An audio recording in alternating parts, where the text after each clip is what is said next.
Hey, so I decided to try something new today, and I thought I would film myself baking a pumpkin pie to put as the footage over my voiceover. I'm not like a professional baker or anything, so all critique is valid. My pie did end up looking a little bit ugly, I will admit, but I tried my best and I had a lot of fun doing it.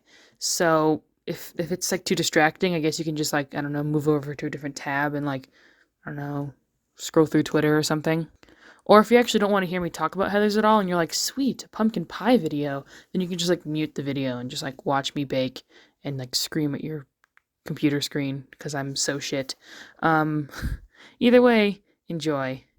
Thank you for watching. Whenever Halloween and the spooky time comes around, I always think of the 1989 cult classic movie Heathers. Maybe it's because my teen movie obsessed mind can't not watch something within that genre ever, or possibly because I'm actually not that big of a fan of horror films in the first place. But either way, besides My Babysitter's a Vampire, which is the best Halloween movie, and other DCOM Halloween films, Heathers is a must watch for me in the month of October. Technically, it's not a Halloween movie in any sense, it's just a black comedy teen film that many still adore to this day. I still think of it as a Halloween movie. I know there's been around 10 million video essays on Heathers because of its cult classic status, but I really wanted to share my thoughts on some of the characters and the original script that was written, to try and see what it was about this film that made it so appealing and appalling to audiences. It might be impossible to not know the premise of Heathers if you're here right now, so I won't give a synopsis or anything. You can find the movie online, so I really recommend giving it a watch if you haven't already. For virality's sake, I've organized my thoughts into a numbered list. Spoilers, of course. Number 1, the Heathers. To me, the Heathers themselves seem more of a symbol to the people at the top of the pyramid within their high school societal microcosm. I won't get into it too much, but the popular kids in school are playing some sort of dress up of real life and will just go on to reenact the bullying that they're doing in their real adult lives. We see all of these students spew out the same shit that the adults in their lives say, and it's really easy to see how their pleasantries are all a facade. Oh, great. Here comes Heather. Oh, shit. Hi, Courtney. Love your cardigan. It's established that basically everyone really hates Heather Chandler, or at least fears her at best. It's true that she's a cruel person. We see that the reason why she's so mean and manipulative is because it's really the only place she can gain some sense of control over her life.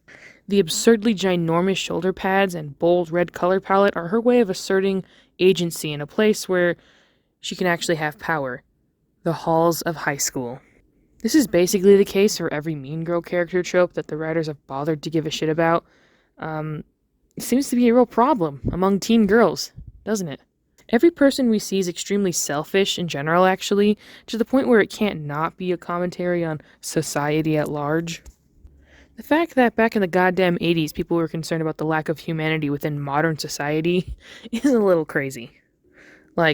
Buddy, you're sure in for a shock. The movie truly touches on the fact that teenagers are never really taken seriously, or that there's a real disconnection between teens and the adults in their lives. I mean, no one really seemed to give a fuck about Heather Chandler until her death was able to provide some sort of personal gain in their personal situation.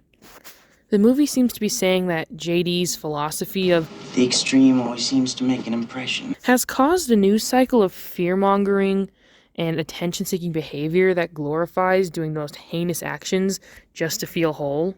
The conversation Veronica has with her mom points out how this is definitely an issue with adults and not just kids. Just how do you think adults act with other adults? You think it's all just a game of doubles tennis? When teenagers complain that they want to be treated like human beings, it's usually because they are being treated like human beings. And that it's not that her problems aren't valid, it's that everyone's too busy with SAT scores and appropriate release schedules to really talk about it. The other Heathers within the movie also seem to have a very interesting dynamic within the plot. Heather Duke is extremely shy and insecure. Again, she doesn't really hold much power in her life as a teenage girl, which just always is the punching bag of society. So putting up with the abuse through Heather Chandler is 100% worth it compared to what she could be going through outside of the popular clique. The movie Mean Girls, which I see as the 2000s continuation of themes that this movie provides, also touches on this a little bit. You know, the classic Mean Girl trio. Thanks, Shakespeare.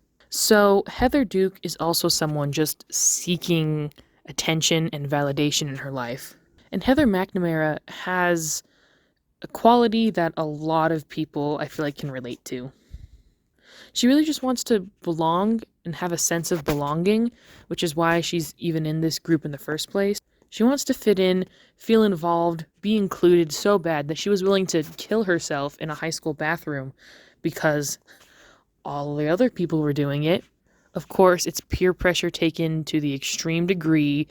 So a lot of the reason why a lot of teenagers in general act this way is just because they're not fully formed people yet and they need a space where they can like interact with one another and grow properly. Not that high school is efficient at doing that at all. And sadly for people like Heather Chandler, they're unable to find out who they could be because they're murdered by dickheads like JD. Speaking of JD, number 2, JD and Veronica. JD is the epitome of the high school bad boy. My dude is a textbook psychopath with a god complex. It's amazing. It's brilliant, even. There's a character analysis of JD by YouTuber Delaney Clever that I recommend checking out if you want to know more about him. All I really wanted to say is how good of a villain I find him to be.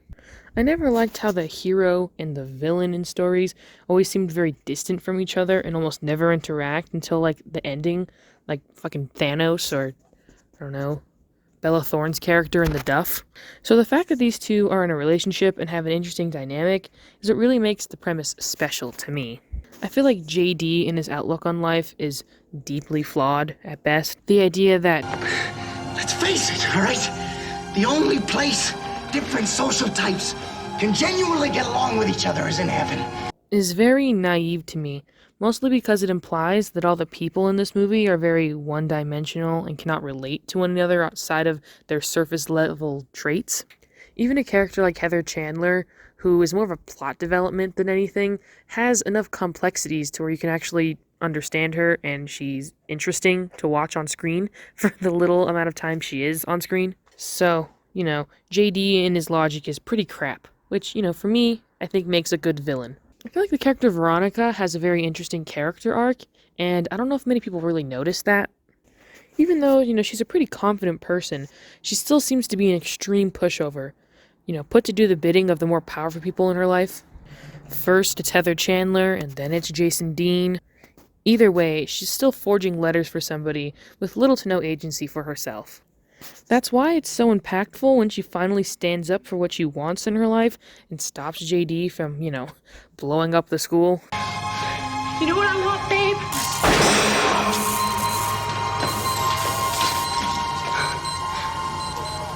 Cool guys like you out of my life. So, it's almost like if someone were to have made an ending where neither of the character arcs ended up meaning anything at the end and were completely sullied by the villain winning and taking away any agency Veronica had learned to gain, would be pretty crap. Good thing that never happened, right? Number 3, the original ending. So I bought the original Heathers on DVD recently, and I was able to take a look at the special features that were included, including a section from the original screenplay that was pitched to all the studios. It's quite different from the final product, to say the least.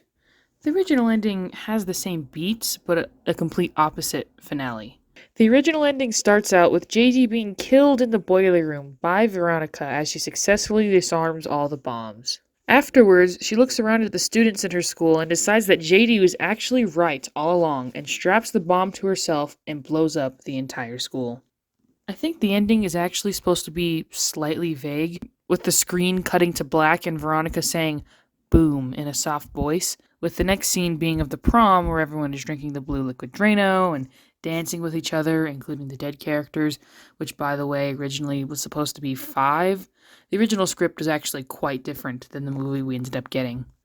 I really don't like this original ending, even though everyone in the cast and crew seems to like it more. Maybe the reason why I like the theatrical ending better is because that's the one that I'd always seen, and I didn't even know that there was a original ending until I looked it up and I saw that the studio actually made them change the ending because it was too dark. But I think the ending is just a little bit odd. It doesn't really fit with the rest of the movie.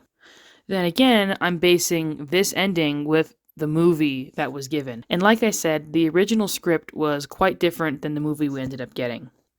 The character Veronica herself was actually supposed to be a lot more mean spirited and kind of more like JD. But after Veronica was cast by Winona Ryder and her performance was quite unique, they ended up changing her character to be a lot more likable in the editing room. The ending is just a little too mean spirited for me.